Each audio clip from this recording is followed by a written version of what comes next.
Imaš nepoželjne goste u svom vrtu? Evo nekoliko objašnjenja kako da koristiš Parkside rasterivač krtica.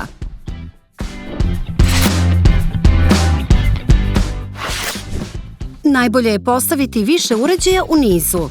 Tako nastaje nevidljivi podzemni zid. To ima najjači efekat.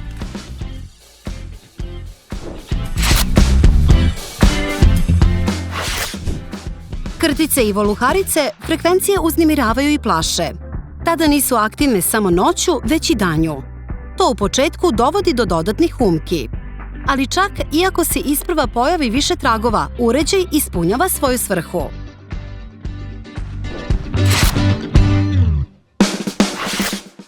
Ako se u blizini uređaja više ne pojavljuju humke, premesti rasterivače krtica. Tako možeš krtice korak po korak potiskivati dalje.